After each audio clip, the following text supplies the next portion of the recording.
Hello everyone, welcome back to my YouTube channel HD English Classes.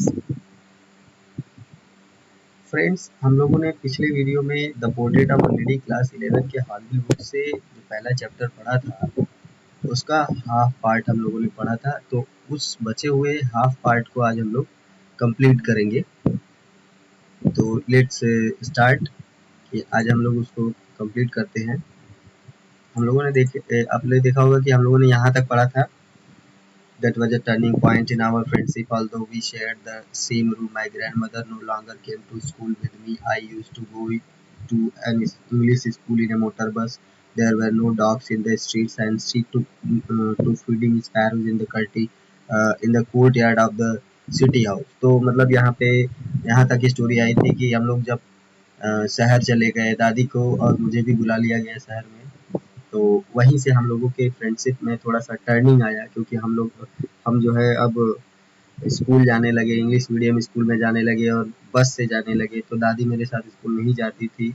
तो इस तरह से हमारा थोड़ा जो सेपरेशन था, थोड़ा जो हमारा रिलेशन था वो थोड़ा डिटैच होने लगा, थोड़ा दूर दूर हम लोग होने लगे। तो यहीं से आगे स्टोरी हम लोग अब कंटिन्यू करेंगे। As the years rolled by, we saw less of each other. For some time, she continued to wake me up and get me ready for school. तो as the years rolled by, जैसे जैसे साल दर साल बीतते गए, we saw less of each other. हम दोनों एक दूसरे से कम मिलते जुलते थे, कम आमना सामना होता था। For some time, she continued to wake me up and get me ready for school. पर हाँ, कुछ टाइम तक था कि वो शहर में सेटल होने के बाद for some time she continued to wake me up. कुछ टाइम तक वो मुझे उठाती रही and get me ready for school, और स्कूल के लिए तैयार करती रही। When I came back, she would ask me. जब मैं स्कूल से आता था तो वो पूछती थी कि what the teacher had taught me. Teacher ने मुझे क्या पढ़ाया। I would tell her English words. मैं उन्हें अंग्रेजी के कुछ वर्ड्स बताता था। And little things of Western science, और कुछ वेस्टर्न साइंस की चीजें बताता था। एंड लर्निंग, और जो कुछ सीखता था। द लॉ ऑफ ग्रेविटी, यानी ग्रेविटी के लॉ को बताता था। आर्किमिडीज प्रिंसिपल बताता था। द वर्ल्ड बीइंग राउंड, और दुनिया गोल है, एटसेट्रा। इस तरह की बातें मैं अपने दादी को बताता था जब स्कूल से वापस आता था। तो दिस मेड हर अनहैप्पी, इससे वो नाखुश हो जाती थी। She could not help me with my lesson, और मेरे किसी भी लेसन में वो मेरा कोई भी हेल्प नहीं कर पाती थी। She did not believe in the things, वो इन चीज़ों में बिलीव नहीं करती थी। They taught at the English school, जो वो लोग इंग्लिश स्कूल में पढ़ाते थे। And was distressed, और इससे बहुत ही distressed रहती थी, परेशान रहती थी। That there was no teaching about God and the scriptures, कि स्कूल में न गॉड के बारे में पढ़ाया जाता है और न ही स्क्रिप्चर के बारे में पढ़ाया जाता है। दादी इस बात से बहुत परेशान रहती थी। One day I announced that we were being given music lessons. एक दिन मैंने घर में बोल दिया कि हम लोगों को अब म्यूजिक के लेसन भी दिए जा रहे हैं, मैंने म्यूजिक भी सिखाया जा रहा है। तो शी वॉज वेरी डिस्टर्ब, वो बहुत परेशान हो गई। To her music had lewd association, to her यानी दादी के लिए music had lewd association. Music जो है थोड़ा निम्न लोगों के लिए है, यानी सेलेसियस या इंडिसेंट पीपल के लिए है, निम्न स्तर के लोगों के लिए है। It was the monopoly of herlords and beggars and not mean for gentle folks. दादी के हिसाब से ये मोनोपोली था। मोनोपोली मतलब एकाधिकार होता है, एकाधिकार जिससे एक ही व्यक्ति का अधिकार हो या एक ही तरीके के लोगों को करने के लिए वो अलाउ हो। तो it was the monopoly of herlords, ये हेरलॉर्ड्स है, हेरलॉर्ड्स माने प्रोस्टिट्यूट या निम्फोमेनिया। तो ये हेरलॉर्ड्स लोगों के लिए और बेगर्स लोगों के लिए था। नॉट मीन फॉर जेंटल फोक, और ये म्यूजिक जो है जेंटल फोक के लिए नहीं था, कॉमन पीपल के लिए, आम आदमी के लिए नहीं था। She said nothing but her silence meant disapproval, उन्होंने बोला तो कुछ नहीं बट साइलेंस मिंट डिसअप्रूवल, उनकी जो साइलेंस थी उसने डिसअप्रूवल को वहाँ पे प्रेजेंट किया। मतलब जब वो कुछ नहीं बोली तो ये इस बात से पता चला कि वो डिसएग्री थी, वो इस बात से खुश नहीं थे कि ये लोगों को म्यूजिक भी सिखाया जा रहा है। She really talked to me after that, और उसके बाद से तो दादी मुझसे कभी कभी बात करने लगी। ठीक है, आगे हम लोग बढ़ते हैं। When I went up to university, I was given a room of my own. जब मैं यूनिवर्सिटी में चला गया तो मुझे अपने लिए एक अलग से कमरा मिल गया. The common link of friendship was snapped.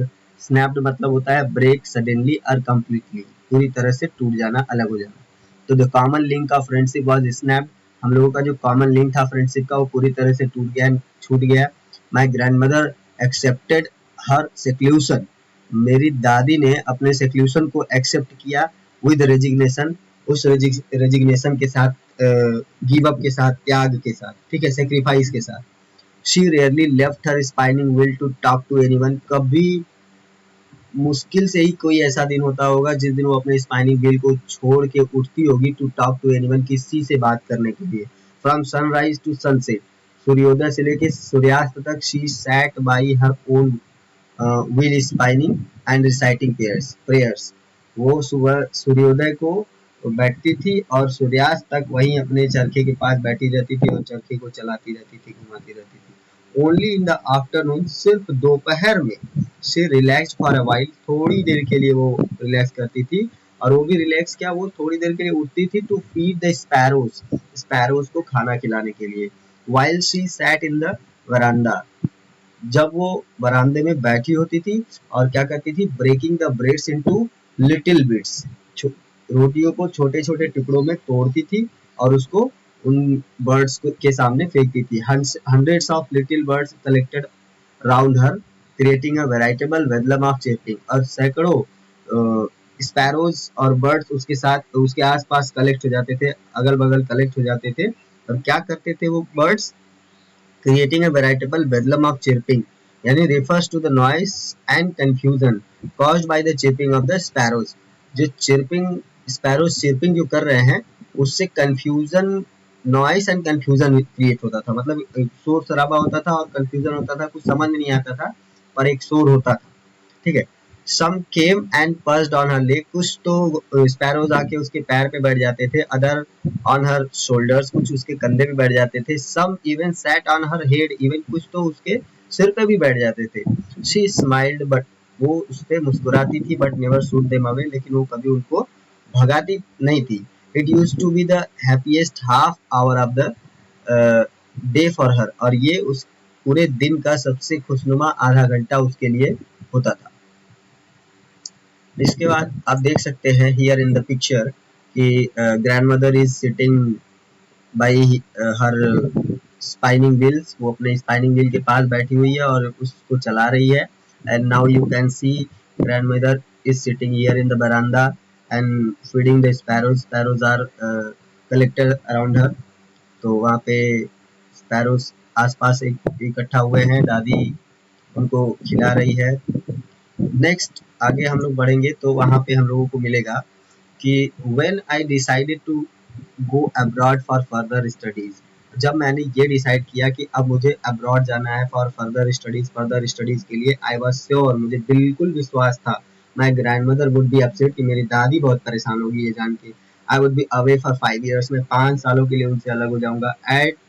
And at her age one could never tell, और उनकी एज में तो कोई बोल भी नहीं पाता है, but my grandmother could, लेकिन मेरी दादी जो है वो बोल पाती थी.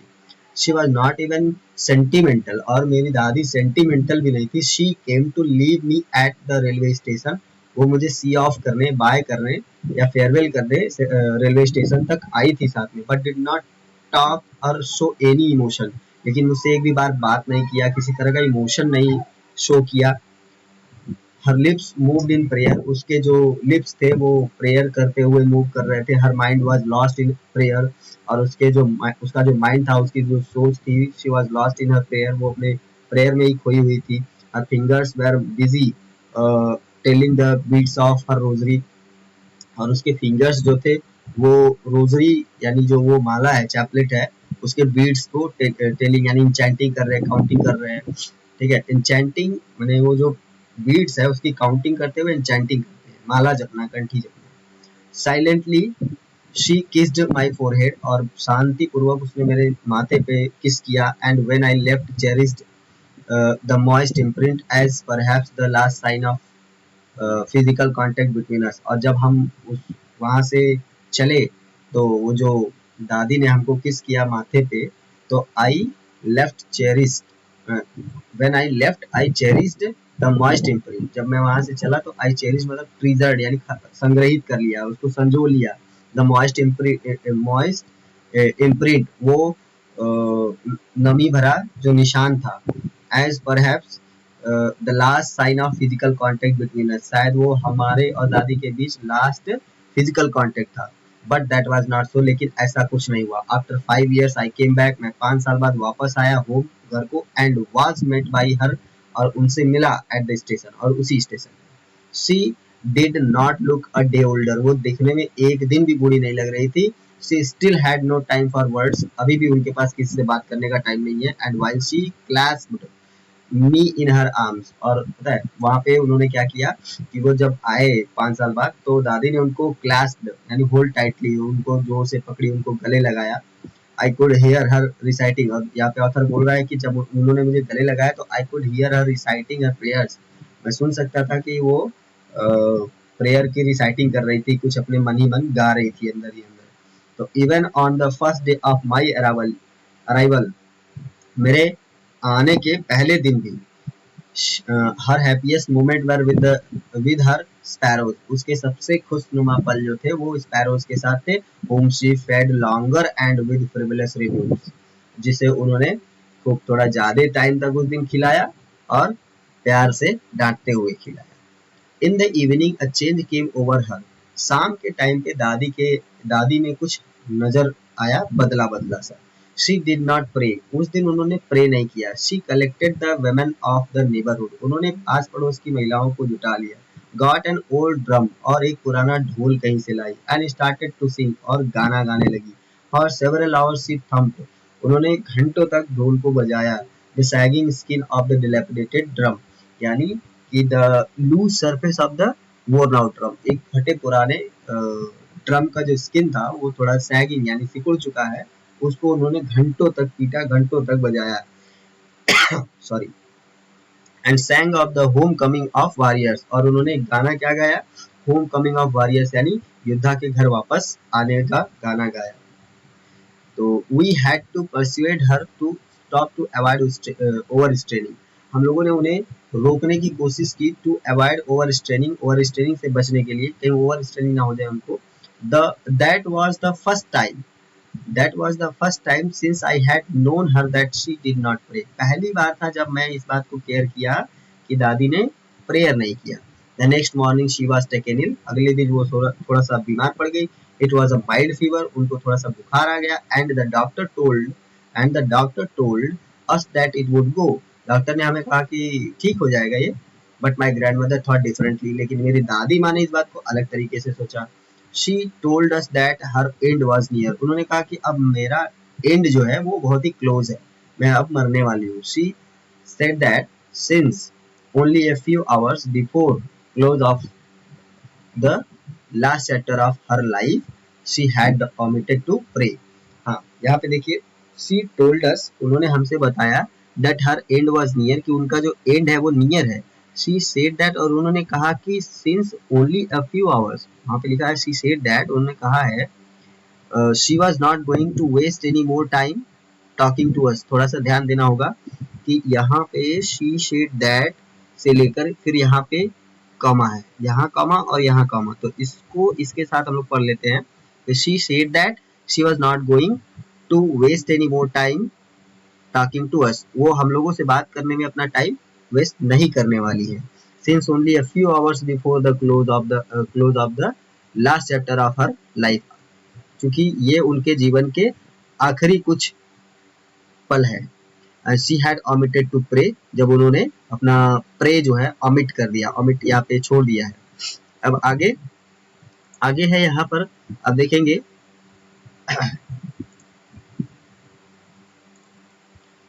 we protested but she ignored our protest, हम लोगों ने उन्हें रोकने का प्रयास किया, बट शी इग्नोर्ड, लेकिन उन्होंने इस बात को इग्नोर किया, आवर प्रोटेस्ट यानी हमारे प्रोटेस्ट को। She lay peacefully in bed praying and telling her beads, वो शांति से बिस्तर में पड़ी रही, and praying and telling her beads, अपने माला जपती रही। Even before we could suspect, इससे पहले कि हमको सस्पेक्ट या डाउट भी होता, हर लिप्स स्टॉप्ड मूविंग, उनके होंठ चलना बंद हो गए, and the rosary fell from her lifeless fingers, और उनके लाइफलेस फिंगर्स यानी कि उनके निर्जीव हाथों से, उंगलियों से छूटकर वो जो रोजरी था, माला था, गिर गया। And a peaceful pallor spread on her face and we knew that she was dead.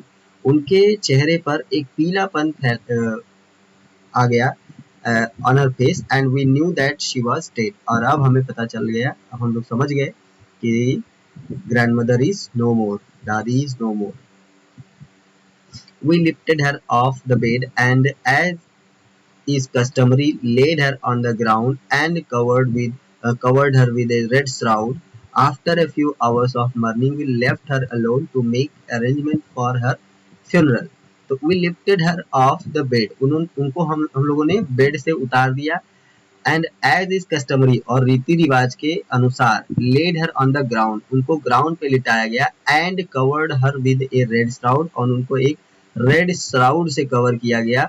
After a few hours of morning, कुछ घंटों तक शोक करने के बाद, वी लेफ्ट हर अलोन, हम लोगों ने उनको छोड़ दिया, to make arrangement for her funeral, उनके फ्यूनरल यानी अंतिम संस्कार के लिए अरेंजमेंट करने के लिए। In the evening we went to her room, शाम को हम लोग उनके रूम में गए, विद ए क्रूड स्ट्रेचर, एक क्रूड स्ट्रेचर के साथ, to take her to be cremated, उनको क्रीमेशन के लिए ले जाने के लिए उनके कमरे में गए।